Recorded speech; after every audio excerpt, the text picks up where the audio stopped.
I mean, I didn't tell her for ages. She started to know that something's wrong with me. Eventually, like, kind of, it was told to her generally that, you know, Vijay's quite sick. But not the specifics. Okay. I mean, I think until very recently, she's not known specifically what's wrong with me.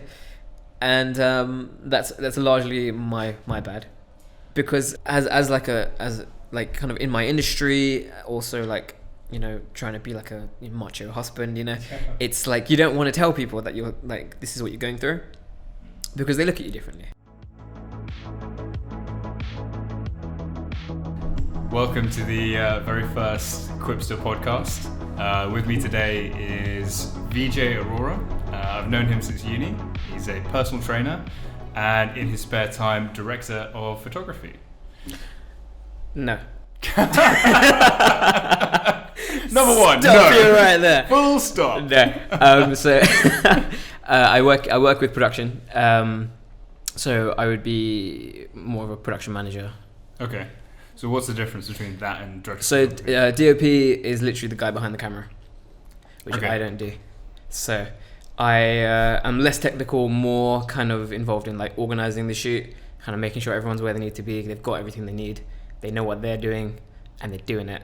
That's kind of more my thing. And then I kind of just get my hands into little things where I can. Okay. Yeah. Okay, interesting. One thing I always wondered, how did you get into that? Because you've been doing this since, what? It's been a couple of years now. Yeah. That's a very good question, actually. So I've always been interested in film in terms of,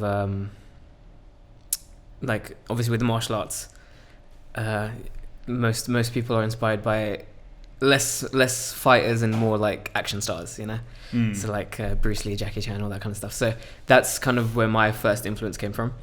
Well, Goku, Dragon Ball Exactly, Z. yeah. So, I mean, it was always kind of in front of the mirror, flying around, you know, thinking that I'm in a film. And then I kind of, I went from that to kind of making my own kind of little choreography stuff with my friends and stuff like that. So you, Mohan, and the yeah. studio So even before that, like when I was like 15, 16, I used to make small films with my friends. And so that's kind of where I got an idea behind, like, especially with action photography, like where you need to place the camera and things like that to kind of give the effect of actual contact. While shooting that's how I broke my nose the first time, because I actually got hit in the face. Oh my god! So that was fun, and because we were making a movie that time, it's on film, which is always good to have. So there's just a video somewhere of you just getting punched full on in the face. Link in the description. It's like it's literally a video of me just getting smashed in the face. Oh Jesus! And then bleeding everywhere, and my nose is like a zigzag. It's pretty fun. So I started doing those kind of things, and I always, you know, I was always trying to get into kind of actually doing some acting and things like that. So my brother, he actually studied kind of filmmaking at university. Where did he go? He went to Brunel. Okay. So he started off studying electronics, I believe, and then he switched his degree to multimedia. That's and bizarre. And then he started doing filmmaking. So I think the first proper kind of film production shoot that I was a part of was one of his student films, which, if I can remember the name, which I probably can't, but the idea was basically about a guy who's having nightmares, and in his nightmares there's a guy trying to kill him, basically. And it was very Matrix inspired, like trench coats and sunglasses and everything. Oh yeah. And we actually managed to hire out an entire wing of a hospital. Well, like an abandoned hospital? No, like a real hospital, yeah. Oh, they wow. They had an entire ward they weren't using, basically. That's weird for the NHS. Yeah, definitely, yeah. Well, we'll get to that later, won't we? Yeah. So we actually, we had the whole ward to ourselves, no supervision, which was weird. And wow. So we had a scene where he was in a coma, basically, and I was still kind of like, he was kind of stuck dreaming, basically, because I was attacking him. And we had a fight scene on the roof of Brunel University with samurai swords, and we somehow got permission for that. Wow. Yeah, which was... I mean, typical rule of filmmaking, like ask for forgiveness, not permission. Exactly, literally. So my brother was the first one to get into the filmmaking stuff. In fact, he was the first one to get into the martial arts as well. Really? So yeah, Is he older or younger? He's 5 years older to me. Oh, wow. So okay. he started off actually doing ninjutsu. Okay. So he used to come back from training and beat the crap out of me with whatever he'd learned that day. Amazing. And that kind of helped me kind of pick up some stuff as well. And then yeah, I was in a few of his short film kind of things, and I really enjoyed it. And awesome. so I wanted to do more kind of stuff like that. So I thought, no one's gonna put me in a movie, so I'll start kind of making my own ones, And so I was always trying to kind of dabble in that kind of choreography kind of stuff. I really enjoyed doing it. It was really fun. Okay. It's like kind of choreographing like a dance, It's like, yeah. You do this, I'll do this, you do this, and we have a little flow going, which is quite nice. But then my brother actually started properly getting into like commercials and stuff like that. Okay. So I used to like run on set for him and stuff like that, like free labor, Yeah. Get the younger brother to do the heavy lifting. Family in, literally like I'm doing today. Yeah. You can't see it, but my cousin is our production assistant today behind the camera. He looks so enthused. He's definitely just texting away, isn't he? As these kids do these days. So how did you go from 16-year-old following in the footsteps of your older brother, doing like short films about martial arts and stuff, to a law degree?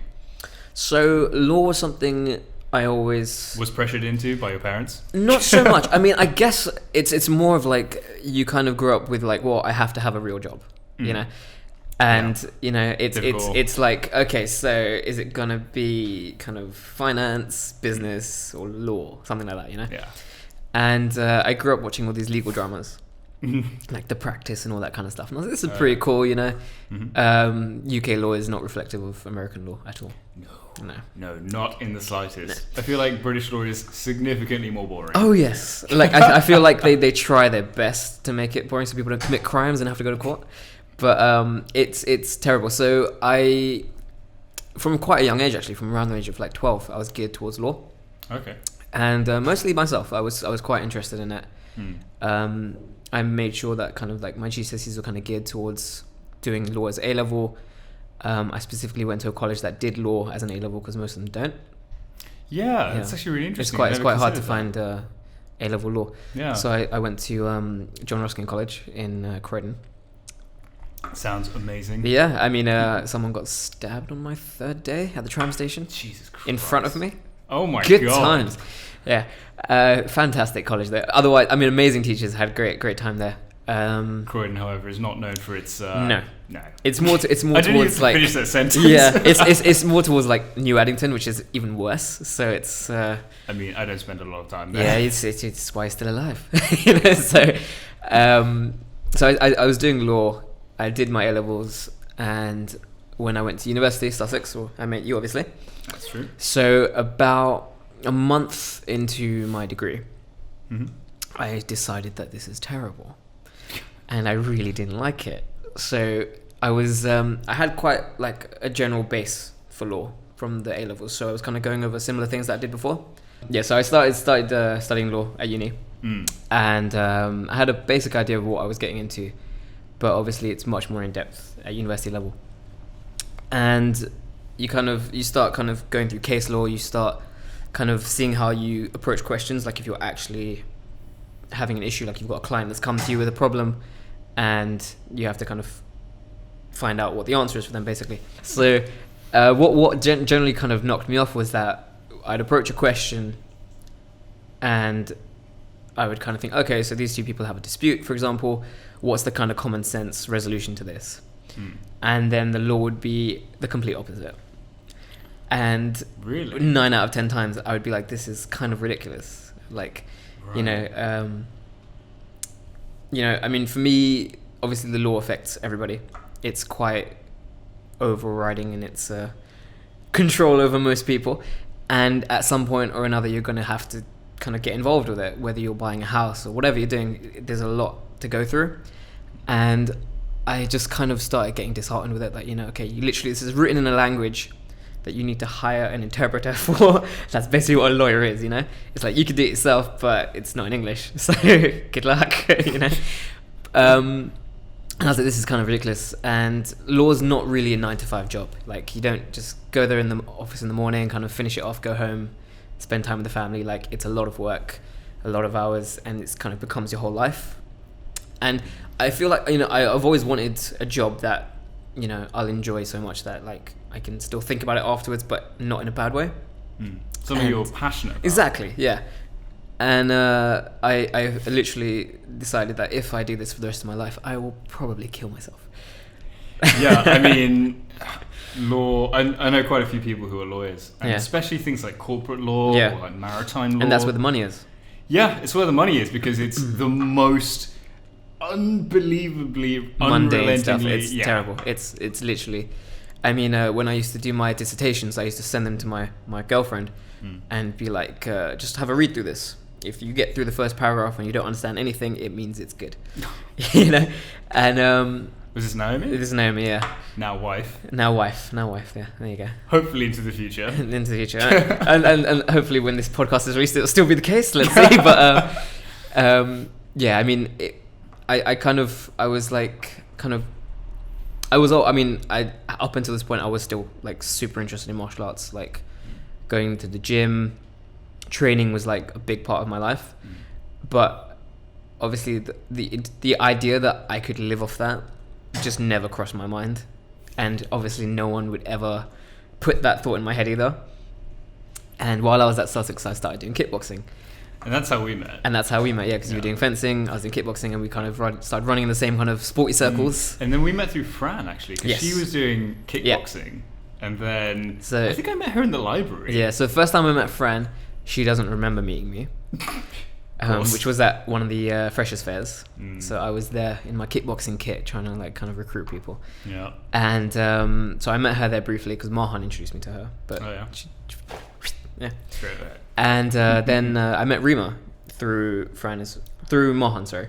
Yep. And I was with her at the gym actually, and Fran had come to work out, and basically she couldn't get into the gym, so I gave her one of my guest passes so she could come in, and that's how we started talking. Right. And yeah, so then I ended up living with those two girls as well.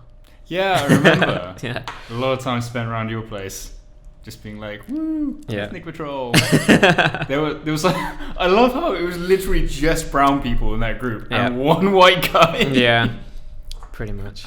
Oh, that was so funny. But like, it is really interesting that like you've gone from something like the very straight and narrow, I'm doing a law degree, this would be my path, and you've just completely veered away from that. So I mean, I was playing with the idea. So I started doing kickboxing. I really enjoyed it, and I ended up taking over the club. So I was the president of the club, captain of the team, and all that stuff. And I was starting to think like, I can see how this business is being run. I could do this. This is a thing that I could do. I would help out, kind of instructing new people and stuff like that, and I really enjoyed it. So you start being like, okay, so I'll do law until I've saved up enough money, and then I'll open my gym, or then okay, no, I'll do law and that side by side, and then like, okay, yeah, I'm just gonna do that because no, yeah. So it literally got to a point where I was going to uni literally only if I was going to train or if I was going to the gym. I didn't go to any of my lectures, didn't go to any of my seminars. Really? Sorry, Sussex University. I really wasn't there very much. I didn't know anyone on my course. Really? I was completely clueless. But somehow, I was actually quite good at it. I was good at law, somehow. Natural talent. Yeah. I mean, I have a reasonably good memory. It's gone now. But from like kind of GCSEs, A-levels, I was studying history, politics, all that stuff. It's just dates, just remembering dates. So when I would kind of be taking exams or revision, it would literally be a case of, okay, remember this. So I'd have like one page for every subject that I was studying, and then all my my counterparts in the law were like kind of like 35 pages of notes for every topic. And I think with law, it kind of, I mean, you have to be concise, like you're answering a problem basically. So they don't want to know the law, they want to know what the law that applies. So a lot of the people in my course, they would do so much reading, they would do so much studying, and they'd always be freaking out, and I would start freaking out because I'm not freaking out. So I'd be like, okay, you guys are in the library every day, I'm going to the gym. something's not right. Hashtag gains. Yeah, basically. I was like 50 kilos at that point. I was like, yeah, that was me thinking I'm heavy. You know? And I love, it was the same, like, back in the day, we were, like, me and my brother, we'd be like, oh yeah, if you can deadlift more than 100, that's big. And we look back and we're like, yeah. How little we knew. Oh god, yeah. You know, if you actually work deadlifts and squats, you're doing pretty good as well at that age, you know. Yeah. Just like chest every day. Oh my god. Don't even. But yeah, so I used to just kind of walk into an exam with a very base knowledge and just blag the rest of it. So I'm very bad at things like maths and science, which have one answer. If something is kind of open to interpretation, or like, you know, I can talk enough that even if I'm wrong, I have a reasoned argument for it, you're fine, you know, it's all positive marking. So, you know, even if the very end thing is wrong, how you got there is important too. So law kind of agreed with me that way. So I managed to blag my way through my degree and come out with a 2-1. Did you ever actually have like a law job? No. Thank God, no. Literally so literally, I mean, I got my degree, threw it in the back of my cupboard, said hello debt that I have not deserved, and went on with my life. So what was the first job you did after uni? So when I finished uni, obviously I was like, okay, I'm gonna go into fitness. So that was an immediate decision. Yeah. So I mean, I think towards the end of uni, I'd already kind of decided, much to the sadness of my parents. You know, Yeah. they were like, because they were still kind of hoping that I would kind of start working properly and kind of get stuck into that routine and then just not have time for anything else. Yeah. You know, which was what I was scared of as well. I mean, I was like, you know, I'll do it, I'll get used to it, I'll enjoy the money, and then I just won't do anything else. You know, which is what happens to most people. You know. Yeah. And so I got my my fitness certification from some dodgy company. See, I was going to say, how does that work? When you decide, okay, I want to become a personal trainer, do you like? Are there specific qualifications you need, or like? So what's that it's process? very like, it's actually quite all over the place. Like Okay. It's not as easy as it should be. I feel like it should be quite. In a way, it should be more uniform, and at the same time, it shouldn't be, because there are a lot of people.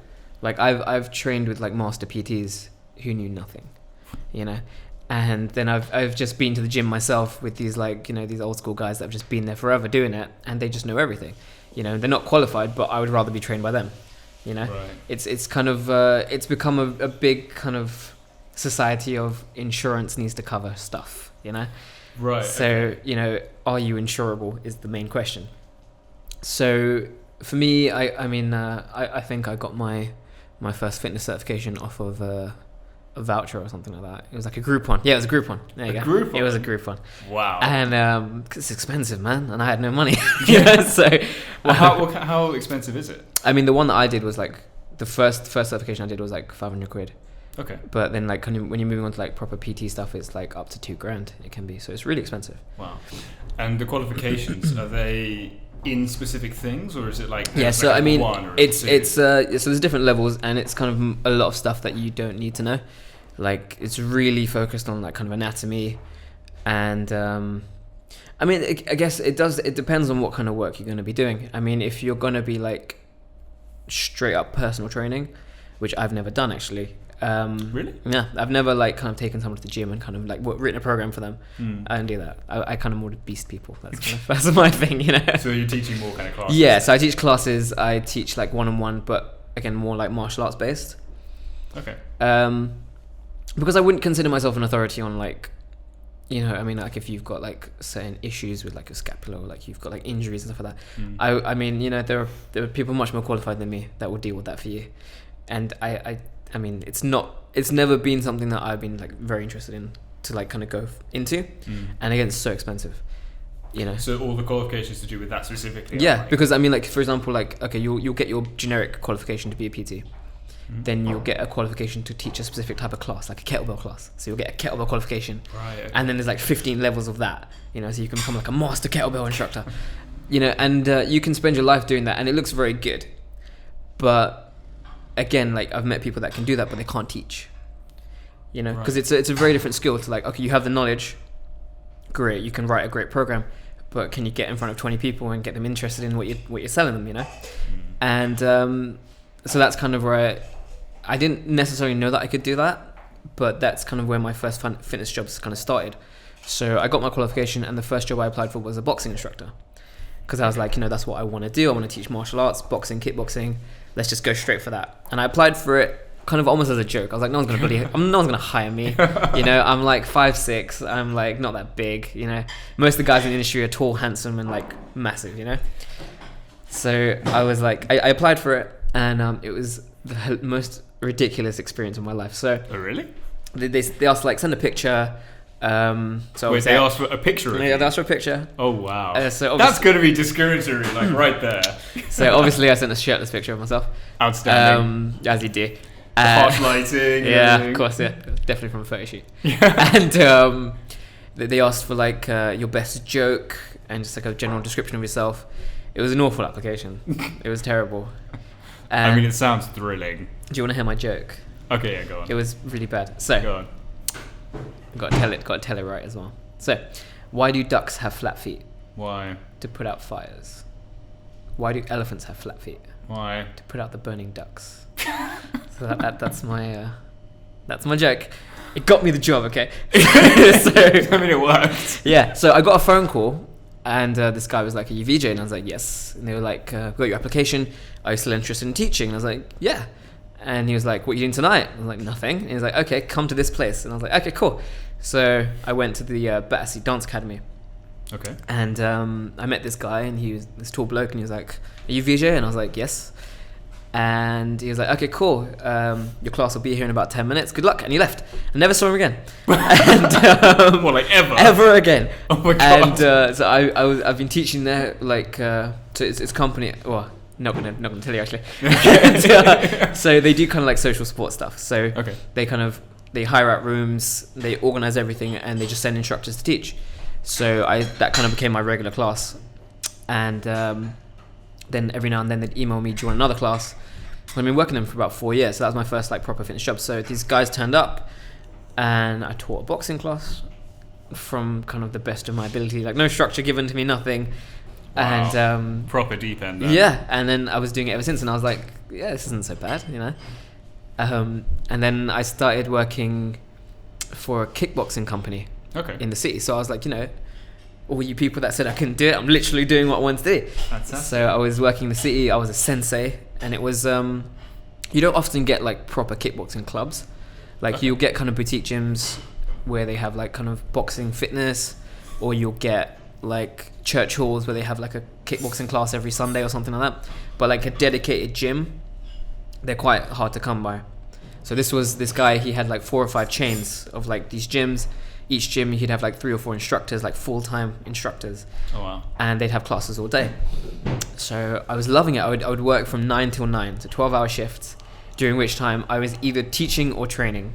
Like it was full on. And brutal. I was the guy who ran it was like a 10-time world champion. He was like crazy. Wow. Like military style training. Yeah. And it was brutal. I mean, he would just rock up. We wouldn't know he was coming. And he would just scream. We'd all line up. And then 3 hours, he would just beast us. Wow. And then clients would start coming, and we just have to like literally change our tops and then start teaching straight away. So I got shredded as hell when I was working there. Like my skin was so thin. Oh my god. It was amazing. But the teaching style, I mean, I learned loads when I was there. Like I would have to say like a lot of the way that I teach kickboxing is based on what I was taught there. And because it was like the perfect balance of like, we're going to get you so fit, but this isn't an exercise class. This is martial arts still, Okay. So it had that super discipline, like complete authority. Like it was amazing. Like any word I said, the immediate response would be, "Oh, sensei," straight away, like whatever I say. And people just give me some more chocolate. Literally, people just work. It was amazing. It was loads of respect, and it was a nice area to work in. I was working in Baker Street. Nice. So a lot of people, a lot of money there. I'd walk down the street, and these business owners that I'd just been caning earlier, they'd walk past me like, "The sensei," And I'd be like, "Oh, that feels good," It was really cool. But like the military style training, it's kind of like you can't blanket that. Like if you're teaching people that are a bit nervous or that have never done stuff like this before, you will put them off. Right. Do you know what I mean? Like if you're screaming your guts out at them Yeah. on their first day, and they're the most timid people in the world, they won't come back, you know. Yeah. And the gym was they were okay with that. They were like, we don't want them here necessarily. We want only this specific these people, exactly, yeah. And for me, that was it didn't kind of sit with me, right? Because I mean, it's for everybody, right? Yeah. You don't have to be more inclusive. Yeah, you don't have to be. I mean, like, 'cause I wouldn't consider myself up until that point to be like a very loud person, a very boisterous person. I was pretty shy myself, and I wouldn't call you shy. I'd call you reserved. Reserved, fair enough, is good. Yeah. I mean, if you knew me kind of before the age of about 19, you would get like 2 words out of me a day. I was pretty like... Really? Yeah, I was really quiet, really reserved. And I did start... I think martial arts was a big thing that kind of opened me up, because when you're teaching people, you kind of get excited about it because it's something you're so interested in. Yeah, I mean, I had the exact same thing with fencing, because I think it was 3rd year I became a fencing instructor, like a level 1 qualification, and I would help teach a lot of the freshers coming in, and that feeling of like, yeah, I just taught that person that thing they're doing right now, like that is a great feeling. It is awesome. And I feel like the more you teach, like, I mean, for me, martial arts has always been a personal thing for myself. Like, I just want to do it because I love it. And I mean, like, when I started off doing martial arts, I was literally on my own. I was in my bedroom flailing around, kind of making stuff up, and I had a name for it. It was Vijitsu. that was my martial art. So I would literally just be doing like in the mirror, just like this kind of, like, the person who made martial arts had to learn it from somewhere, right? I mean, he made it up, and now everyone does it. So I was like, cool, I'm doing my own thing. It's fine. Helps when you're broke to kind of have the idea. So because my parents were never kind of geared towards kind of exercise kind of stuff, and I was really small. And like, I mean, if I was like, I want to go do kickboxing, they'd be like, yeah, do you want to die? Like, like, have you seen yourself? So I mean, the idea. But look at you now. Well, I'm still, I mean, you're broad now. I'm alright, yeah. But I mean, if you told me 10 years ago that you're going to be like considered to be like a terrifying martial arts instructor, I'd laugh at you. The idea, it just wouldn't cross my mind. And I mean, so I used to do all this stuff by myself, kind of make up stuff.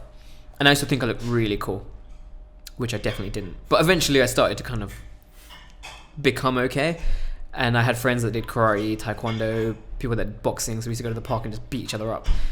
And I remember, like, Chris, for example. Yeah. Man, that guy had some long legs. He did. Jesus. Yeah, he once, he's a very tall guy. And I was holding the pads for him once, and he kicked it a bit too high, and I punched myself in the nose, and definitely broke it. But oh my God. but by that time I'd broken it so many times, it was like, no, the day of the weekend is fine. Just like, whatever. It's all right. But I mean, I kind of I left that place, the kind of kickboxing place, and how long were you there for? I was there for about 6 months. Okay. And I kind of I took what I learned from there, and I made Zakura. So I was like, this is martial arts for everybody, and I can definitely convey this to people. I was always kind of more interested in teaching one-on-one, because I feel like you can do so much more, like so much quicker. And what I found was that when you teach people, you learn so much. Yeah. I agree completely. It's like, I can do something and I don't necessarily know why I can do it or how I learned to do it. And when you've got to explain that to somebody, and then they ask you, like, why do you do that? And you're like, why do I do that? Yeah. And you really think about it, and you're like, that's why I do it. I don't know why I do it. But when you explain it to someone else, and they're like, oh, that makes sense. Okay, fine. And you're like, yeah, it does make sense. And you're like, then you start thinking about it a bit more, and then you kind of improve yourself, because you're like, you didn't even realize why you were doing something, and then you can make it better. And also, you go to kickboxing classes and stuff like that, you'll be doing the same thing for weeks and weeks and weeks. When I teach people, they're doing spinning kicks like the second day they're training with me, because like, if you can do it, then do it. Like, it's fun. I mean, that's the fun of it, right? Just like kind of going for it. Because I remember that I think I managed to talk my parents into a karate class when I was like 8 years old. As in, you took them, or no? I talked them into letting me go. Okay. And literally, I think I went twice. I got the uniform, of course, but then I went twice. So literally, like, the first day I was there, we were just kind of jumping up and down on the spot for the whole class. Now, this is boring, And then the second class, we were training with like the older guys who actually were like being taught stuff, and we just got our asses kicked. And I was like, yeah, this is not fun. No, I don't want to do this anymore. But then I kind of moved into like the fitness industry, I'd say. So I started working for a company called Movers and Shapers that doesn't exist anymore because they've been bought out. Was that what happened? Yeah. So they got taken over by a leisure centre chain. Oh. Okay. Who have no idea how to run boutique studios. And now Outstanding. terrible. So I was there for about 3 years, and it was a completely different environment. Like, how so? I mean, you're going from having supreme authority and people just listening when you tell them to do stuff to Ballum mums who, you know, like, I'm just finishing this text 1 second. It's cool, you know. And you can't hit him, you know. You know, I used to be able to hit people, you know. Now I can't. So it was a massive shock for me. Like, I was like, oh my god, you guys don't actually want to train. You know, it's a very, very different crowd then. It's really different. So, you know, you kind of have to it brought out my massively sarcastic side. Because I just realized, I mean, you know, I can scream my guts out all day, they're just gonna giggle and laugh at me. So I was like, oh god, this is a bit humbling, isn't it? You know?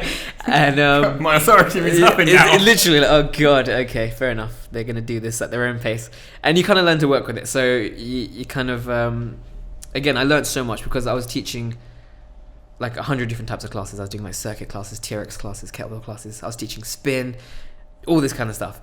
And I completely moved away from kind of the martial arts based stuff. So I kind of got really into like more like fitness, like proper fitness. So loads of burpees and all that kind of stuff. And would you believe it, until that point, I'd never told anyone to do a burpee before. Really? Yeah. Even as a punishment? Yeah. And now, I mean, I don't think I have a workout that doesn't include one, you know. They're annoyingly good for you. They are. They're good. They're amazing. I love burpees. As someone who's like tried to integrate them into a fitness regime, it's just so hard. Doing burpees by yourself is possibly the best test of your mental endurance. Yeah, I agree. Wow. That and having colitis. Yes, definitely. So that was the other thing I wanted to talk about. So when I got sick. Yeah, because a lot of people watching this probably won't know, but we both have the same condition. It's a bowel condition called ulcerative colitis. Now, the way I explain it is I say to people that it's when your large intestine isn't recognized as part of your body, so your immune system attacks it. Yeah. How do you explain it? I mean, generally, yeah. I mean, I kind of tell people that basically my immune system thinks there's something in me that shouldn't be there, and it's trying to destroy it because my immune system is so badass. It's got nothing else to do, you know. So it's gonna try and put a hole in me, and basically, yeah. I mean, so it was while I was working at Movers and Shapers. Basically, So you've had it. How long have you had it? Like 3 years? It's been 3 years. Yeah. Wow. 3 years. Yeah. So basically, I went off and got married. What a mistake. Terrible. So Nobody's gonna watch this. He's gonna hate me. Gosh, I love you. So I mean, so I spent a year kind of planning this wedding. My wife, she was from Bombay, so it was kind of long distance planning for a destination wedding. There's a hell of a lot of stress. Yeah. And I was also working crazy beforehand to try to save up as much as I could. And I started noticing kind of like bleeding when I went to the bathroom and things like that. Yeah. You know, just normal stuff, you know. And I was like, this is fine, you know, it's all good. I mean, it's always super normal where you're just like, wow, I've been shitting blood for a while now. Yeah. I was, I think I kind of put it off for a while, like a really long time. I was like, I really can't deal with this right now. I remember talking to you about this. You're like, so there was like a good year where I had all the symptoms, I didn't do anything. I'm just like, what? Yeah. So, I mean, I was bleeding probably about 6 months before my wedding.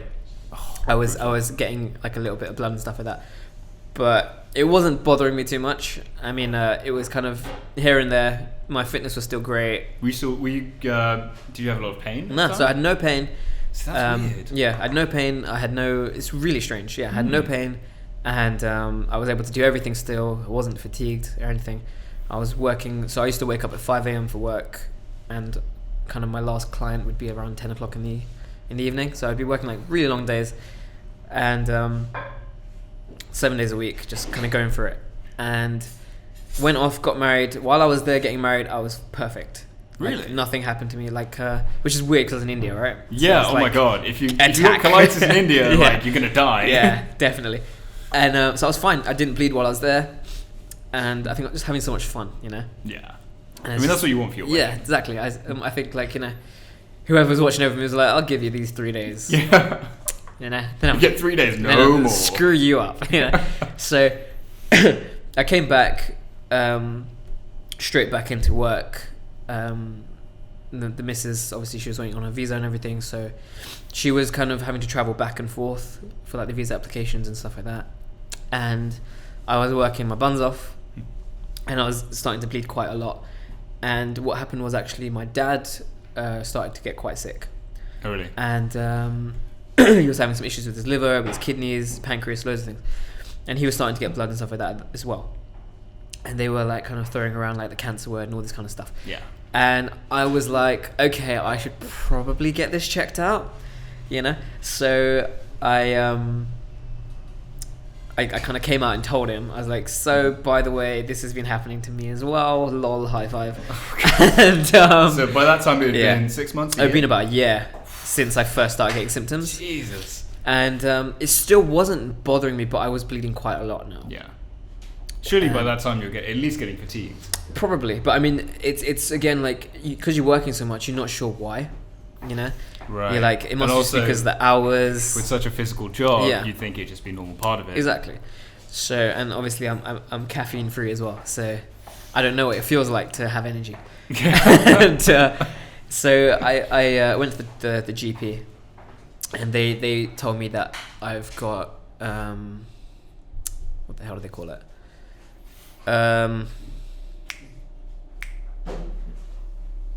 There is a word for this. Piles. That's what they thought I had. Okay. So they thought I had piles, which I didn't. Yeah. Evidently. But you know, bleeding. Generally healthy person, bleeding fine. It's piles. Cool. So I had my first exam. Yeah, those are fun. Which is, I think, you know, when you become a man, I think. You know, you find out what you're made of when, you know, a doctor puts on a rubber glove and you know what's happening next. Yeah. You know? Oh my God. It's horror movie territory. You know what the worst is? Like, if you're in hospital or something and it's a junior doctor and it's a girl and they're really fit, you're just like, oh God, you're about to shove I don't know. I I have no problem with that. I'm married happily. I don't know what you're talking about. No, it's just embarrassing for me because I'm just like, oh God, I can look you in the eye after this. Obviously, it's terrible, but it's yeah. So I mean, it was in a GP office, so it wasn't even like I've had this before. Well, since I've had it in hospitals, and it's been very well done. I've had like a full-on like gown, and it's all quite professional.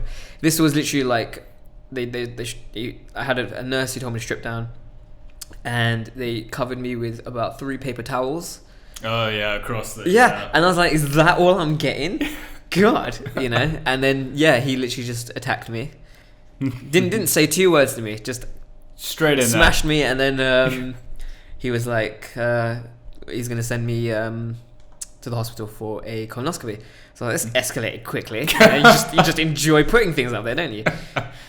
So I went to the hospital. I had my first camera exam. Outstanding. Which was, again, a great experience. I was oh my God, you know, I'm just living it up here. And I got a piece of paper afterwards, and they were like, ulcerative colitis. And I was like, what the hell does that mean?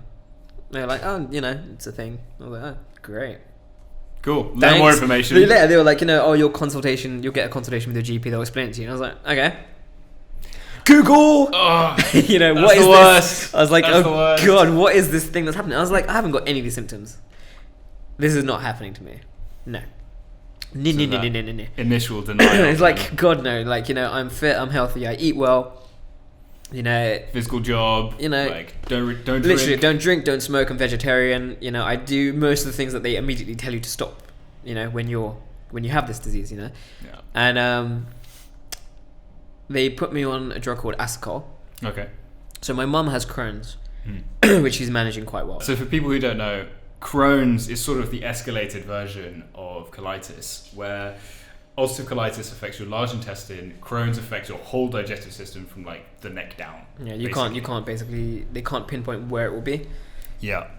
Which is why, so obviously you've had a full operation done. Yeah. So I've had colitis since I was 13, 14. And mine was super aggressive actually quite quickly. And back then, like infusions, for example, just didn't exist. That was not a thing. Azathioprine as a drug had only just come out, as far as I knew. Yeah. And so, yeah, mine became very aggressive, and I had surgery to have my large intestine removed in year 10, so I was like 15, I want to say. And yeah, so I've had this for like almost 15 years. Oh my God, I feel so old now. It's a long time. Jesus. To be. And it's one of those things, I mean, like, you're never kind of okay after that, are you? I mean... This is one thing I found that's really hard to express to people, because it's like that Instagram post I did the other day. Most people's perception of illness is very finite, because everyone has had to deal with like a cold or a broken leg or something, and you go from I'm fine to there's something wrong to I'm fine again. Exactly, yeah. Whereas with people with chronic conditions, it's and how well managed is this? Exactly, like, yeah. There are good days and bad. Sometimes there are good hours and bad hours. Yeah. And that's a very difficult thing. I mean, this happened the other day. We were at that party, and we said to someone, that you miss exercising. Yeah. And she said, "Why don't you exercise?" And she's like, I'm sick." And she's like, "So, you can still exercise." We were like, "Kind of can't." Yeah. She's like, "Well, you'll get better." Well, no, I won't actually. Like, yeah, like full stop. This is just kind of my life now. Yeah. I mean, I feel like again, it's one of those things. I was thinking about this actually. After you said that post, it's obviously it's something that's not necessarily very visual, and a lot of people that kind of have illnesses like this, they do have days where they can do a lot of things, and the thing is that what I found when I started to really get sick, like I got given this medication and it kind of completely destroyed me. So I took this Asacol and it just dropped me, and then I started getting like crazy symptoms. Jeez. I was in tons of pain. I lost about 15 kilos, and it was awful. And it eventually led to me being like hospitalized for a bit as well. And it's one of those things that like you have to start becoming very selfish to get through it. Yeah. And it's a very difficult thing to kind of deal with. Like if you're someone that's used to kind of doing things for themselves. Simple things like doing the dishes or just kind of like small chores, like you have those moments where you're like, I'm sitting here. If I move, I'm going to start hurting, So literally it's just like, someone's like, oh, can you pass me that thing? You're like, no. Yeah. Like, I'm sorry, it's not worth it to me, Like I'm comfortable. I don't know when I'm going to be again. Screw you. I'm not moving, And it's like, but then on the flip side, when you feel okay, you want to do as much as you can. Yeah. So people are like, oh, I thought you were sick. You're like, well, I definitely am. But right this second, I feel okay, and I'm going to make the bloody most of it, Yeah. And then they start thinking, oh, when it suits you, you feel sick, you're just trying to get out of stuff. And it's That's like the most frustrating thing. It's terrible, yeah. I mean, and you feel bad, and obviously you're kind of thankful that fine, you don't understand this because it's not happening to you. Thank God for that. However, this is sucking, and I'm not enjoying any of this, Yeah. And it's really difficult. I mean, it's one of those things like, it's like walking around with a gunshot wound, If you could see it as that, people would be like, oh shit, you okay? Do you want to sit down? But you feel like that, but there's nothing that anyone can see, This is why, it's one of those diseases that's called an invisible illness. Yeah. Like, you can outwardly, I get this a lot, like, I'll say, oh yeah, I'm really ill at the moment. Oh, but you look okay. Yeah. Like, oh, fuck you. Well, I'll be like, what? If you get a camera really quick, I'll show you. Wink, wink. But I mean, it's like, I think it's a problem that's kind of being addressed a lot recently. I mean, like even with like mental illness, like, a lot of people that suffer depression or different mental illnesses, like you can't see it always, and it's on par with that. You have to kind of realize that a lot of people are going through a lot of different things, and you don't know what it is. You can have people that are in like deep depression that are still smiling and laughing. You can have people that are like in tons of pain that are still kind of getting up and doing stuff. When they can. Yeah, I mean, it's one of those things that like. This is one thing I've honestly never understood about you. How the hell you have such a physical job and still like have this illness? I mean, at the moment you're doing very well. Yeah. Especially since you started the infusions. Yeah, definitely. Yeah. Like, just how have you done it? I mean, so for me, it was kind of a combination of things. So obviously, I just got married, and then I just got diagnosed. So for me, I felt really. How long was that gap? Probably about 3 or 4 months. Okay. So I felt really guilty because, you know, this lovely woman has just decided to spend her life with this charming, fit guy who is now completely useless, you know? And it's a really hard thing for you to admit as well. And it's not the most dignified disease to have. No. So I think it was a while before I was able to actually openly talk to her about it. In fact, probably quite recently. I was going to say, like, because we met up again sort of like this time last year. And as far as I know, I think that's the first time you really opened up to someone. Yeah, about definitely. It's because really, it's not something you can easily talk about, you know. I mean, it's very difficult, especially for like close friends and family, to say, yeah, by the way, I've got this condition that means sometimes I just shit blood all the time. Yeah. You know, like when I go to the bathroom, it looks like someone was murdered with a shotgun. Literally. It just looks like a fucking By the way, zone. can I use your restroom? No? Okay. No, I understand. You know, I mean, your priorities changed massively. Yeah. Like, okay, God. Like when I had 2 years before my medication got sorted out properly, where I was just screwed up. Yeah. And it was, again, so I was working still. And I don't know how. Yeah. I mean, it was literally a case of, I have to. She can't work. And I've kind of told everyone that this is what I want to do. And the last thing I want to hear is if you had an office job, you'd be more comfortable. It's like, no. Yeah. And then also, they you know, you get told this has happened because of your job. You know, because you work out too much, because you exercise too much, because you're in such good shape, you're sick. No. It's not how it works. They don't know why it happens. Yeah. You just, you know. I think that's another thing that's very difficult to express to people. Yeah. Like, with chronic conditions, especially like this, there's no rhyme or reason. There's no cause. There's no path that this will lead to a solution. Literally. There's like, I just have to deal with what's happening to me. I mean, I have the no best control over this. best qualified people that you go and see will tell you, okay, we'll try this. Maybe it'll work. Oh my God, you know? yes. And you're like, great. Yeah, I'll take that, you know? Yeah. I mean, after a while, you're like, yeah, maybe sounds great. I'll take maybe. The worst is when they give you options. Yeah. They're just like, well, we could do this or this. I'm like, this is your job. You're a doctor. You tell me. Like, that's not how this relationship works. Literally. I mean, my doctors used to always laugh because I was so I was just very accepting of my condition. So, you know, whenever I came in, I'd be like, oh no, yeah, I'm fine, you know. They'd be like, you know, we're sorry it's taking so. I'd be like, oh no, don't worry, it's okay, you know. I understand it's really difficult for you guys. And they'd be like, you're really like okay about this, you know. Like most of our patients come in screaming like, fix me, you know. And like you said, I mean, there's no reason for it to happen. And it's hard to kind of convey that to people because everyone has advice for you. You know? Oh my God. Like, you know, it's because you did this or it's because you're not doing this. You just know? become a vegan. Yeah, just do this. Just cut this from your diet. Start eating this. Have turmeric, you know. Oh, my God dad damn actually it. did that. Yeah. He's giving me these turmeric tablets. He's like, oh, these will help. It's like, no one knows if these will help. Yeah. I mean, when I started getting sick, I was open to anything. I was like, you know, give me whatever you want. I'll try it. Whatever, you know. Yeah.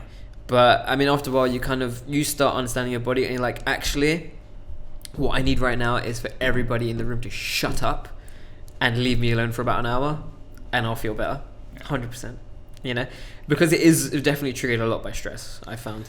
Yeah. And you know, like when I would be quite symptomatic, you know, you'd have people like talking at you and stuff like that, and you could feel the cramps, just, you know, and you're just like, just stop talking to me. I can't deal with this right now. And obviously, when you're newly married and you're bickering like kids, you know, it's not conducive to having a healthy relationship. Obviously, you know. I was gonna say, how long did it take you to like just even say that I was sick? Yeah. I mean, I didn't tell her for ages. So I told my parents first. I started kind of getting consultations and seeing people for things.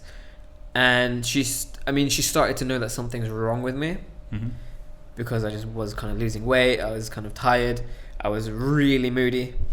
Yeah. And I mean, eventually, like, kind of, it was told to her generally that, you know, Vijay's quite sick. But not the specifics. Okay. I mean, I think until very recently, she's not known specifically what's wrong with me, and that's largely my bad, because I wasn't, you know, as like kind of in my industry, also like, you know, trying to be like a macho husband, you know, it's like you don't want to tell people that you're like, this is what you're going through, because they look at you differently. When people think you're sick, they look at you differently. And then the worst thing is when you've told someone that you're sick, and then you expect a little bit of sympathy and you don't get it, and then you start getting irritated because of that as well. It's like, it was kind of better when you just didn't know, you know, and I could just be like, well, they don't know, you know. But when you know and you're still a jackass, it's like, well, that's on you. You know. I mean, it's this really weird catch-22, because on the one hand, like, whenever I tell people, I kind of make a little bit of a joke of it, because I try and put people in sort of this relaxed position where they can ask questions. I mean, you're talking about your bowel movements. I mean, you kind of got to make them comfortable first. Ease them in. So, like, when I explain it, I'm usually like, oh yeah, I don't have a large intestine. I had it removed when I was a kid. I mean, that's one of the reasons I've got such a skinny waist. Yeah. That, you know, narrow Asian hips. Yeah. From my mum's side.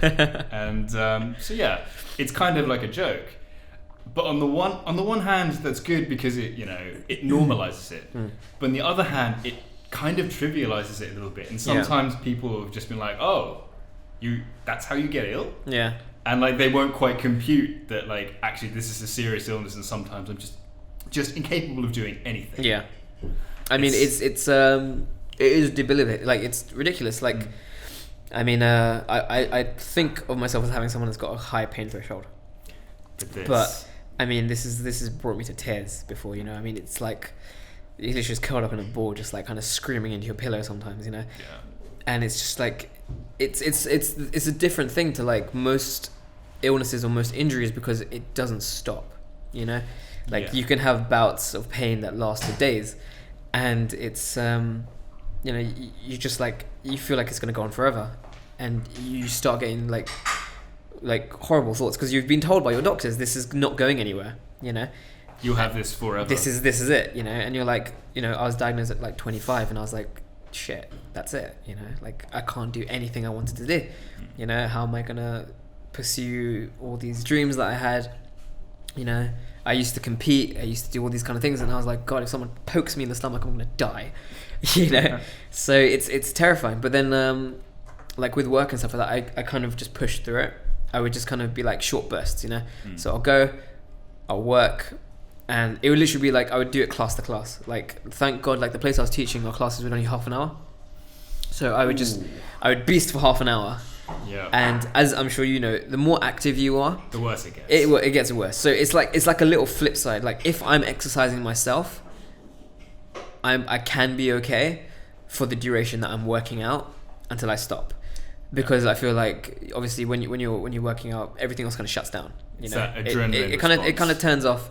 Your digestive system switches off for a bit, and you know, your muscles and your brain and your heart's kind of more concerned with everything else. So it's cool. You're good for a bit, and then it kind of crashes afterwards. But when I was teaching, it crashes hard. It does. It crashes very hard.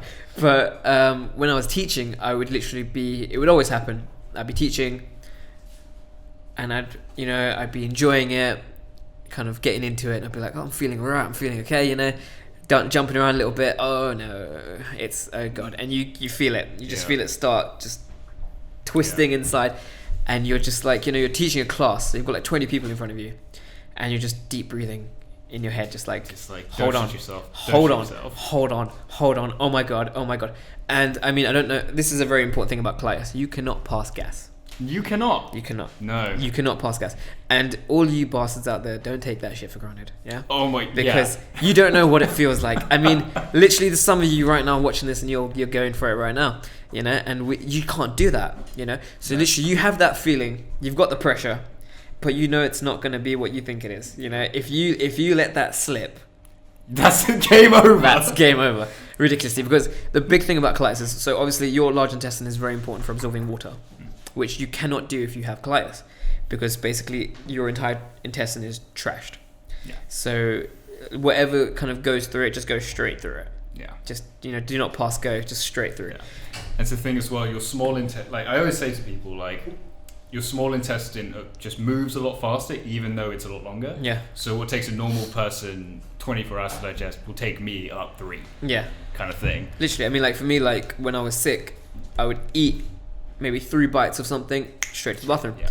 And things with liquids and stuff like that. Like if I drink water, for example, I mean, I think when I was really sick, I stopped having to pee because it wouldn't come out the right way, you know. Yep. And so again, when you know your butt is designed to hold solid waste, you know. So if you need to go to the bathroom really bad, you can hold that in. It's but not designed for the brown rain. It's not freaking like floodgates, you know. Yeah. So when you're teaching, you're moving around, and you've got to make that dash, you know. You finish the class as quick as you can, and you just got to peg it, you know. And it's you get used to it. Yeah. Unfortunately, is the case. You just get used to it. It's like this thing that Hank Green said. Yeah. It's like sometimes becoming the new normal is, okay, I'm gonna have to pack some more boxes today. Yeah, literally. I mean, I remember, like, I got through about a year before that happened to me. Like, I was always making it, and then one day I didn't, and I was like, it's so depressing. Man. It's like, you know what? I don't even feel that. It's mostly just blood. It's fine, you know. And you know, it's all good. And you know, the first time it happens, you're like, well, okay, that happened, you know. Shit. No one really knows. It's all good. And then it happens again and again. You're like, well, I guess that's just going to be a new thing now, right? You're like, great.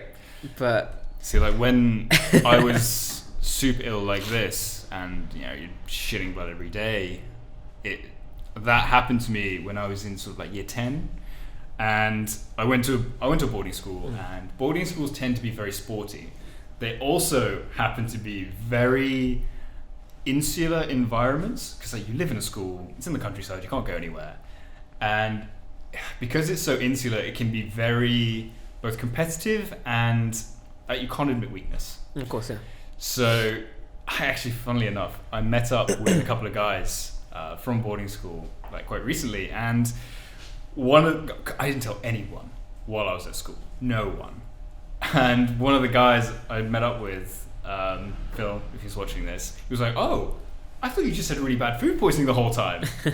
And it's one of those things that no one around you realizes that you can hide it that well.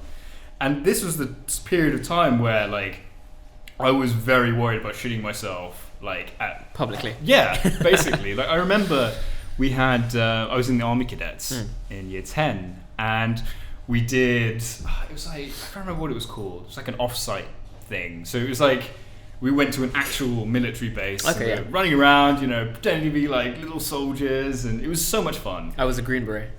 I did nice. The same thing, yeah. Very nice. And so like, yeah, we're running around, we're having a great time, and I was so ill. Like, so ill. Like at one point I'm just sitting in the loo. It must have been 2 a.m. I think someone else walked in, and I was making a lot of noise, and like, there's blood everywhere, and like someone walked in, they were like, what the hell is wrong with you? I'm like, army food doesn't agree with me. Yeah. And so like that was just it was an amazing but horrible experience, because if you're stuck doing those kinds of activities, there's literally no escape. There's not. Yeah. I mean, it literally becomes, you know, I mean, it's kind of, I mean, in a way, I mean, I'm not glad it happened, but again, like, you have to just kind of learn what you can from it, and I think definitely it made me a hell of a lot more confident. Yeah. And it kind of trivialized a lot of other problems, you know, because you don't worry about mundane shit when you have to worry about shit. Like, you know, we have to worry about almost staying alive. Yeah, literally. I mean, when you're like, you're kind of literally fighting through your days, you know, and just basic stuff becomes like an achievement, you know, like it's like literally, like, you know, you like, you know, okay, I made it to the bathroom, fuck yeah, you know? I think one of the big things that I find to be quite a big test is if I'm going through a bout of like a bad patch, if I can clean the flat, like that's a big thing. Yeah. That's a really big thing. Actually, my mum's caught on to the fact that the more messy my flat is, like the more ill I am. The more ill I am, basically, yeah. I mean, this is the thing though. I mean, it's literally, even when you're good, you're not good. You're never 100%. You're never 100%. It's always there in the back of your head, you know. And you kind of walk around with this kind of invisible stamp on your forehead that I'm sick, you know. And when you look in the mirror, you see it, you know. Like, because you know, people start saying, oh, you look really good today, and you're like, you know, thanks. And yeah, you probably do, but it's only because of how bad you looked before, you know. Like I look back at like my birthday photos from last year, and I'm gaunt completely, you know, like, and I thought I looked alright then, but like, you know, my face is like that thin, and you know, my clothes are hanging off me, and it's just like, you know, it's scary, you know, because it can just flip straight back, you know, like you're on meds that are working right now, you know, if they are, and it's literally, you know, the doctors, they don't hesitate to tell you as well that it might not keep working, and we might just take you off it anyway, you know, just because it's expensive. Especially in your case. Yeah, you know, I mean, you got to prove that it's you need it, you know. They'll just, I mean, obviously there's a crap ton of benefits to free healthcare. Yeah, definitely. I mean, I've thought about this a lot, actually. Like, genuinely, if I were American, I would either die. I'd either be dead or my family would be bankrupt. Yeah. Because the medicines are so expensive. Yeah, the medicines are expensive. Hospital stays are expensive. And I would, with a chronic condition, be uninsurable. Yeah. Like, without Obamacare, I would have died in the US. I mean, when you showed me that video from Hank Green, I mean, he was taking azathioprine. Yeah. And he was saying it's something like £300 a month or something like that. $300 a month. That much? Something like that, yeah. Jesus. I mean, one of the medications I was taking, they have fantastic names. So it was Glumamab was the one I was taking. So it was it was an infusion that you give yourself. So it was an injection that I had to give myself. That sounds fun. Yeah, it's fantastic. I used to try and freak out my missus as much as I can. Like, it didn't hurt at all. But I just feel like, you know, but it's fine. It didn't work though. But it was so I was taking that, and at one point, you know, I mean, as you do, your parents try and do as much as they can for you, you know, because they kind of freak out seeing you suffering, and they want to feel proactive, you know. So obviously, if you're not getting better, it's the bloody NHS, they're not giving you the right medicine. So I went and saw a private consultation, and they basically said the same thing, you know, but they were saying, like, you know, if you want, we can give you this medication privately. And it was something like 10 grand a year or something like that. And I was like, bloody hell, you know, I'm alright. You know, I'll just be sick, it's all good. But it's really expensive stuff. So, I mean, you do appreciate it, that, like, okay, you know, you guys are, I mean, when I go for so I now am managed by infusions.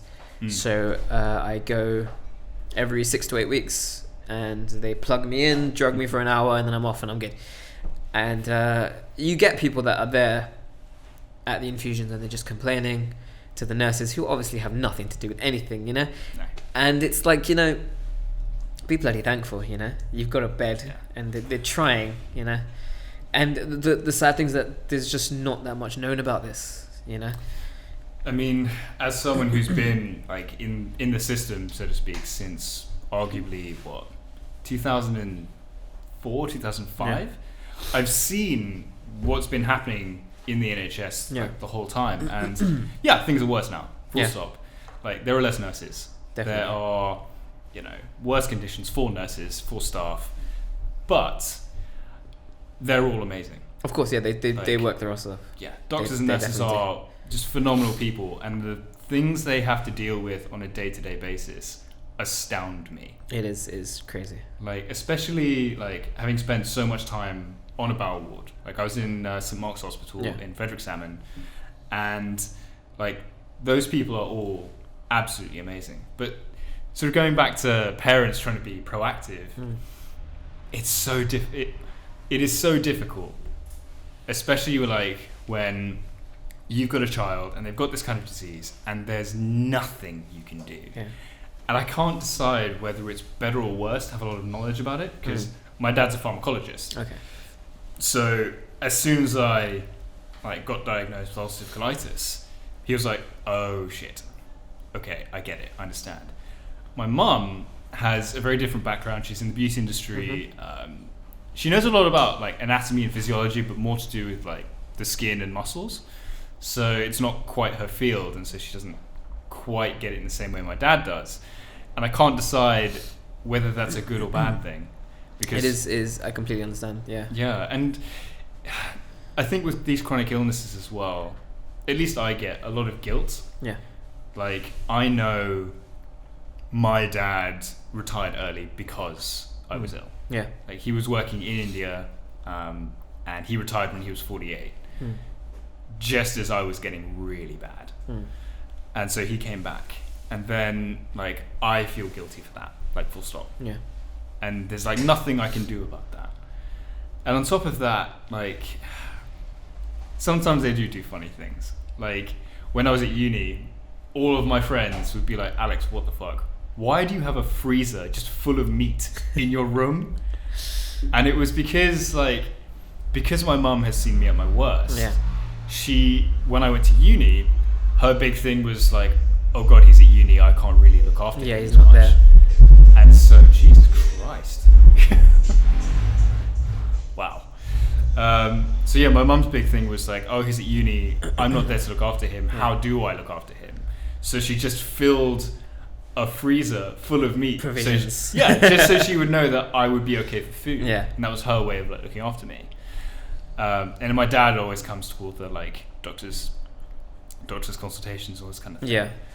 But in some ways it's harder being around someone, I think, who's got the condition, because it's complete powerlessness. Like, at least if I'm going through my day and I'm feeling ill, like, I'm brute forcing my way through it. Yeah, you know what you need to do to kind of soldier through. Yeah. Like, I can soldier through, but them looking on, there's nothing they can do. Because I mean, when you're looking at someone that's kind of dealing with it, you just want to try and help them, but you can't. You know. Yeah. I mean, it's completely the same. Like, as you said, like having two parents with two different perspectives on it. Like, my mum had Crohn's, so she kind of has an understanding of like what it feels like, to a degree, and she's used to going to the hospital and kind of all that kind of stuff.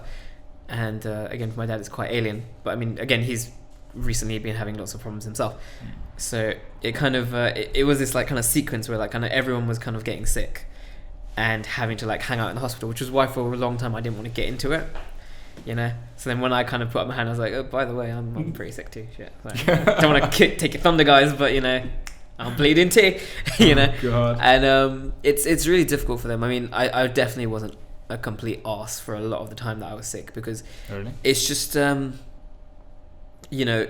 think definitely like a lot of the drugs and just a lot of the pain, it just kind of, you lose that little bit of patience that you have, because you're just like, you're suffering like you've never suffered before. You're constantly thinking, why me, what the hell did I do, feeling sorry for yourself. And people just piss you off when you're sick. They, whether they like to or not, they do, because again, it's the same kind of stuff of try this, or my friend does this, come and talk to her. And it's just like, it's the advice.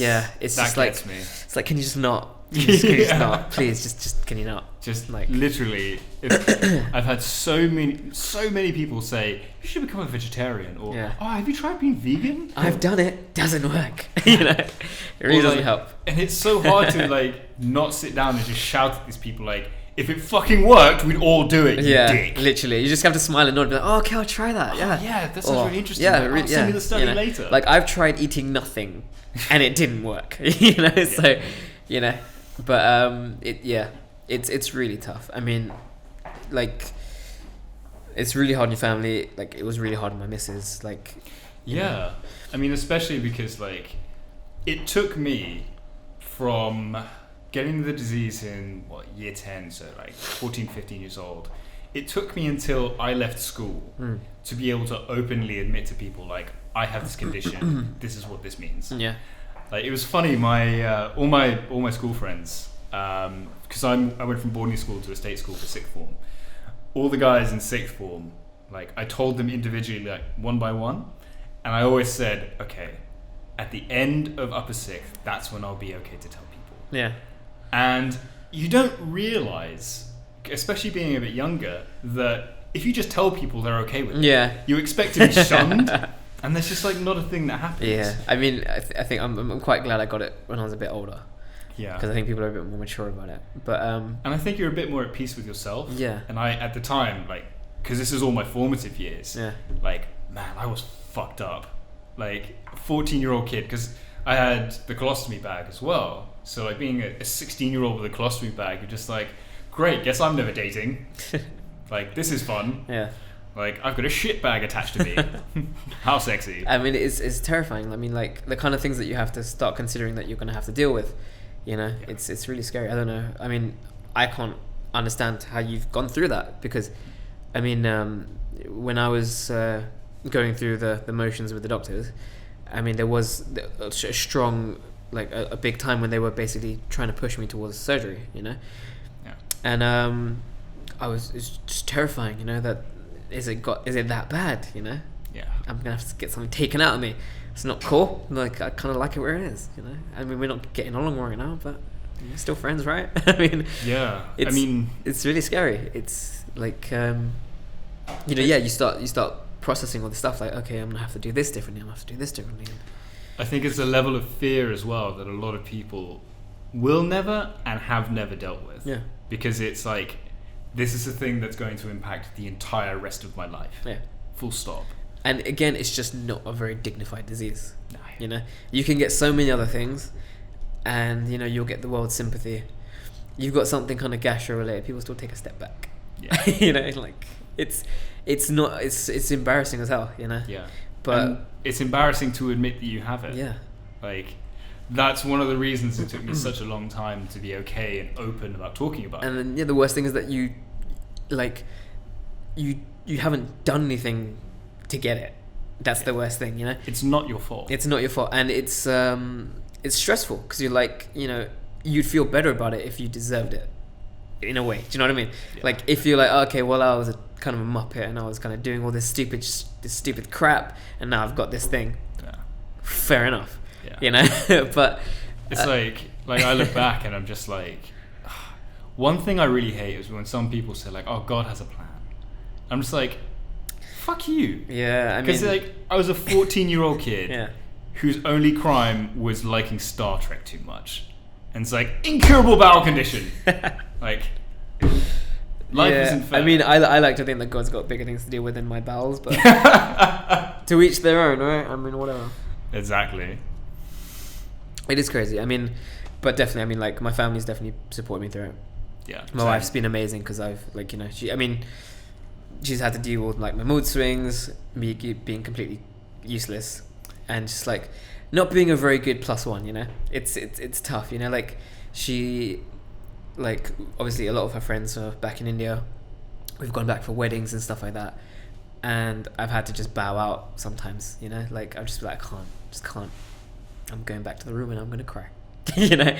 And it's really difficult. And again, back then I wouldn't be comfortable telling people. So, like, I can't tell your friends why I'm like this. And, you know, they just think, you know, he's just being a bit of an arsehole, yeah. You know? And it's really tough. It's really tough. Like, she'd like surprise me, take me on holidays, and I'd just be kind of pissed off about it, because I'm like, I'm not in a condition for this right now, you know? Planning ahead for anything at the moment, it's impossible. Literally, it's just like, I don't know how I'm gonna feel then. Like, You know? in 6 months, I don't know what my physical state will be like, Yeah. so I can't plan this holiday. Literally. One thing I find, I think Naomi told me the other day, was it you, Naomi? Like, on your honeymoon, Yeah. you were really bad. I was really bad. Yeah.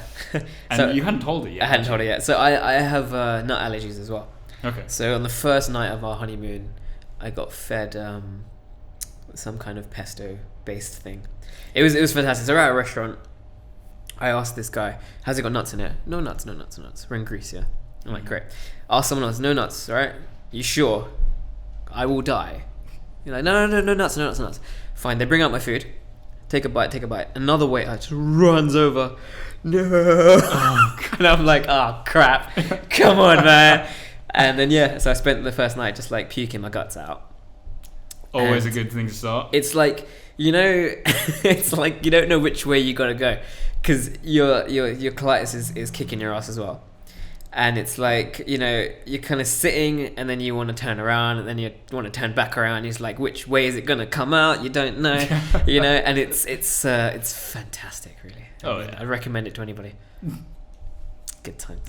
But you hadn't told Naomi at that point. I hadn't told her, didn't I? So, like, I think it was you or her who was saying that, like, you were just stuck in the room, and she was like, "What are you doing? Like, stop being an arsehole. We're on our honeymoon. Come out and do things." And you're just like, "Oh, no." Yeah. Basically.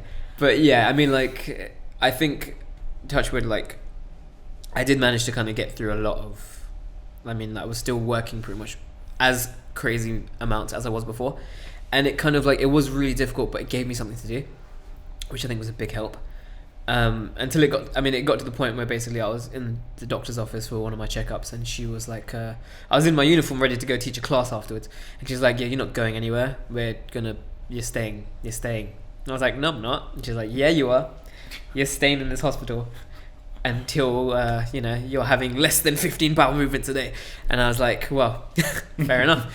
And I would like to point out as well, like, 15 isn't an exaggeration. Yeah, like, no, that's an actual thing. That's an actual number, And I was in for like 10 days, and it was like it's the first time I've ever been in hospital.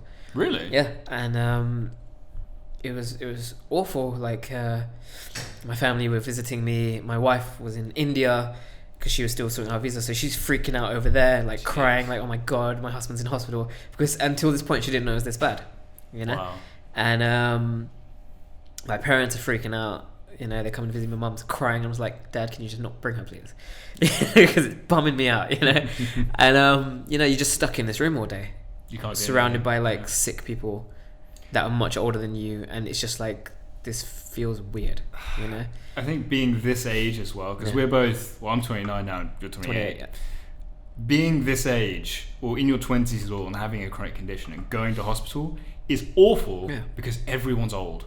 There's no one you can There's no one to talk to. No one. I was 25 and I was just stuck in a bed, and I was just like miserable, completely miserable. Like, you have all these plans, like, "Oh, cool, I'll just watch loads of movies and read loads of books." I did nothing when I was there. People don't realise you can be too tired for Netflix. Like, the last 2 months I've been really bad, and you have all these plans, you have all these, like, say, like, for example, a bedtime routine. Yeah. I have a bedtime routine where I brush my teeth, plan out my next day, read my Kindle for about an hour. Yeah. No chance when you're ill. I have never been capable of reading anything when I'm ill. Yeah. Like, it's not going to happen. Like, 100%. Yeah. No, can't read, can't, like, watch movies. You just kind of, it's like, it kind of irritates you that there's something, there's some kind of stimulus. You're just like, I need nothing. I need to, like, just completely be in like a black room with no sound and just curl in a ball and cry. It's like, and I mean, like, recently, like, there are levels to it. Like, I couldn't read, but I could lie down perfectly still on my Xbox. Yeah. Because all it requires is thumb movement. Exactly. Yeah. But beyond that, like, my mum actually said, like, "Oh, why couldn't you make this phone call? It was really important." I'm like, I was ill. Yeah, just like, can't do it. And they just don't compute. Yeah, It. I mean, because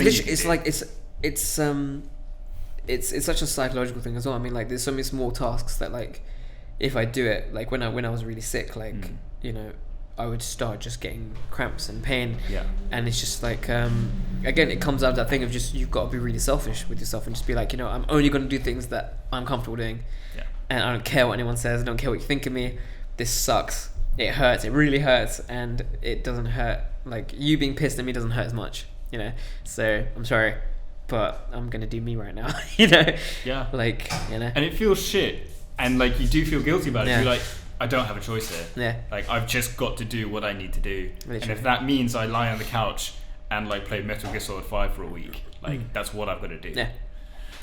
But then, like, again, coming back from that, like, when, like, I did start feeling better, and I would, like, the very first thing I'd be interested in doing is training. Yeah. Straight away. Like, 100%. Eat and train. I think the first time I had the prednisolone steroids, which are a godsend for anyone who doesn't know. So it's like, this will stop your pain, give you your appetite back.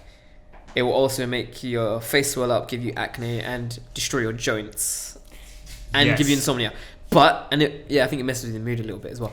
Oh yeah, like, I got, like, quite serious depression when I first got on However, heavy steroids. You can eat. Oh man, you can eat. On the first day, you can eat. It's so quick. It's literally just like, I mean, when I'm on those, I'm like, is this what I would feel like if I was never sick? Literally.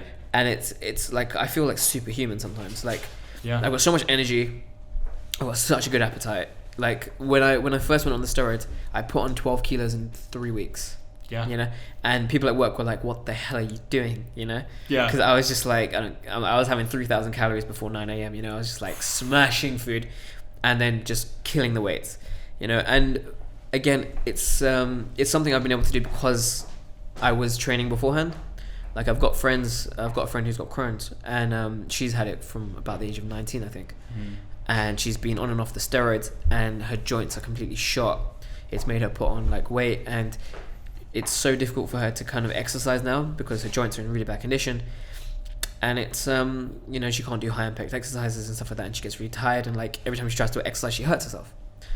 And it's like I'm the complete opposite. Like I've been beasting myself since I was young. So like I started feeling it though, like I'd be on the steroids and I feel like my bones are getting softer and stuff like that, you know, and like you feel it, but like I feel like the fact that like I was so determined to exercise got me through so much of it, you know. I agree completely. I had the same thing because when I was in school and I first got the condition, I was in no position to be doing anything. Of course, yeah. But also I was not a sporty kid. I was the nerdy kid who played Warhammer and computer games, and I still play Warhammer games. But yeah, not into sports. Yeah. And then as soon as I hit uni, I went mental. Did everything. Captained the fencing team. I mean, when I first met you, you were like big. Yeah. I mean, at the moment, this is me down 10 kilos because it's been a really crap 2 years health-wise. So I'm now 60. I think today I'm 63 kilos, but on Monday I was 61. And the heaviest I've ever been was 72. And because I've got small bones, I look massive. But like being able to be sporty, because at uni I was fencing 3-4 times a week, gym 3 times a week, and sometimes rock climbing once or twice on top of that. Like I was doing everything. And to go from that to I'm not in a position to do any physical activity is jarring, depressing, and super upsetting. And there's nothing you can do about it. You just have to be like, I have to be okay with this. This is my life now. And then when I can go back to it, then I'm going to do it. Yeah. But the whole reason for starting all of that was like, I need to do this because I can. Yeah, literally. It makes you appreciate 100%. When you can do things. Literally. Like, I mean, I came back to exercise with this mentality of like, I don't know how many days I'll be able to do this. You know, like I remember what it feels like to not be able to move, and I didn't like it. You know, I mean, when I was in hospital for 10 days, when I like left, like I was like shaking, you know, because your body's I was barely eating anything. I'd lost tons of weight, and I was like a sick person, you know, like literally a frail sick person. I was like, that's not me, you know, I can't do that. So like I came back and I was just like, I'm gonna work out, and I will not give myself an excuse, you know, like I'm gonna train hard. And it's just like it changes your mentality to everything. You're just like, you know, again, it's like it's self-obsession, but it's like in the best way. It's just like, you know, I have to make myself stronger, because if I get sick again, you know, like I'm gonna be heavier than last time. So even when I lose weight, I'm not gonna be losing that much, and it's like, you know, I will still be better off than I was. I think it goes back to this thing about perspective. So having a chronic condition, and like I've almost died twice now. That kind of experience changes the way you see a lot of things. Like I always say, like, yeah, I don't do stress because nothing will ever be as bad as that. Literally. So like going through uni, no one ever really understood like why I didn't get stressed about uni work. I'm like, this is nothing. This is nothing. Yeah. It trivializes everything else. Yeah, exactly. You know, I mean, like I remember like before I started the infusions, they've got this this 3-tier system for how bad your colitis is, and actually, I didn't know that. Yeah, so the thing is, every time I go, they tell me new information, and it's like, great, okay, cool. So she was like, so we have this system, and I was like, okay, cool. You didn't tell me before, so it's 1, 2, and 3. So like mild, moderate, fucking awful. And so she was like, so you used to be a 2, now you're a 3. So I was like, so I'm going the other way, and she's like, yeah, you know, and I was like, oh, surely there's something wrong then, right? You know, I mean, I'm supposed to be getting better, not worse, but whatever, fine. You know what you're doing, don't you? It's fine. But, I mean, yeah, I mean, since I started the infusions, like, touch wood, it's been much better. Like, you can almost, like, you have days where you forget, you know? Wow. But it's like... That's a big thing. It's there's so many underlying things that you have. Like, I'm exhausted all the fucking time. Yeah. And, you know, like, my appetite is meh, mostly, you know, and, you know, pretty much I do still get blood when I go to the bathroom every now and then. And it's like, initially, it freaks you out, but you're like, nah, it's... I mean, course. Come on, it's all good, you know, as long as I'm not in, like, searing pain, it's fine. But, you just kind of, you get so used to how you've been feeling that, like, you're like, this is a good day for me, you know, it's alright. And it just puts everything into perspective. And, like, you know, as someone who, like, trains people for a living, they're all bloody crying about how hard it is. Like, shut up. You know, they're like, you know, oh, but we can't be as fit as you, Vijay. I'm like, you have no idea. Really? Really? Okay. You know, it's literally just like, it's a fantastic thing to be able to talk about it with someone as well. And I remember that day. It was Fran's birthday, where we went out, and the steps. Me and you literally we talked for hours, and I literally, that was the first time I was able to speak to someone about this, and I was like, oh my god, we're talking about poop, and it's okay. Like, this is fine. Okay. Actually, I remember afterwards as well. I got a WhatsApp from Naomi, and she was like, oh my god, I've never heard Vijay talk about this like this at all. He's never done it. Literally. Like, thank you so much. And I was just like, I wish I had been able to talk about this early enough when I had it. Yeah. Because back when oh god, I'm so old.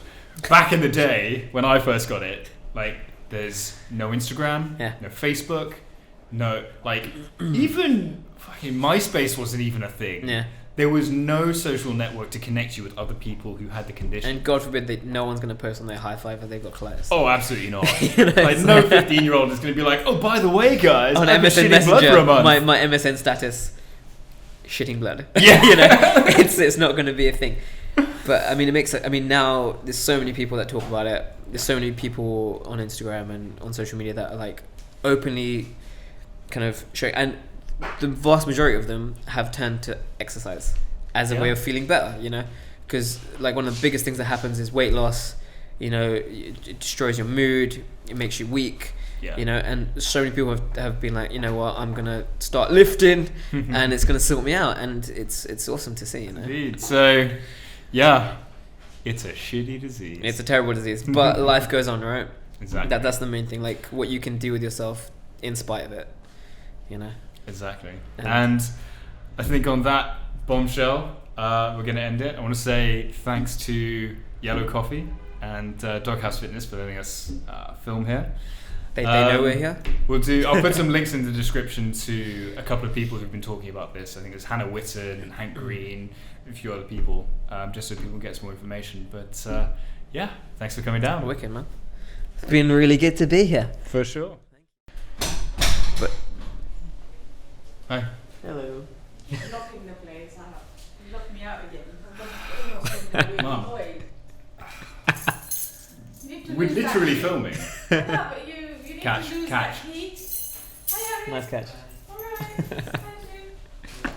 Yeah. Literally. Hi. This is Vijay. Nice He's the guy meet with nice colitis as well. Hi, nice to meet you. Cool. Alright, I'll see you later. What time is that you been back? I don't know. Bloopers. Bye. Put this at the end. Oh dear. Jesus Christ. This is what happens when you live with your mum. Oh dear. I can't even. Where were we? Oh, Sussex? Pick up. So Sussex, okay. So,